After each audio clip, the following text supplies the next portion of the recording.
కొమరంభీం జిల్లా రాజబొమ్మంగి మండలంలో అక్రమంగా పశువులను తరలిస్తున్న బొలెరో పికప్ వాహనాన్ని పోలీసులు పట్టుకుని 9 పశువులను స్వాధీనం చేసుకున్నారు. సరైన అనుమతులు, వెటర్నరీ ఫిట్నెస్ సర్టిఫికెట్లు లేకుండా తరలిస్తున్నట్లుగా గుర్తించిన ఎస్ఐ వెంకటరావు ఆధ్వర్యంలోని బృందం వాహనాన్ని సీజ్ చేసి పశువులను గోశాలకు తరలించే చర్యలు చేపట్టింది. అక్రమ పశువుల రవాణాపై కఠిన చర్యలు కొనసాగుతాయని ఎస్ఐ హెచ్చరించారు.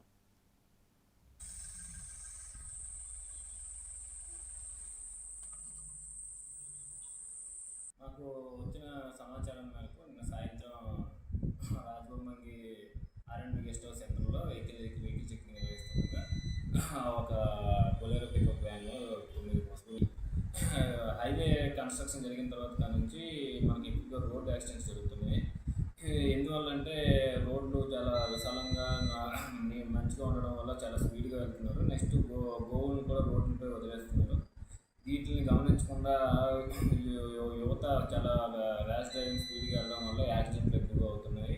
కనుక ఇవన్నీ ఐపీసీలో ఉన్న బిఎన్ఎస్లో ఉన్న చట్టాలను అనుసరించి వీళ్ళపైన చర్యలు తీసుకోవడం జరుగుతుంది.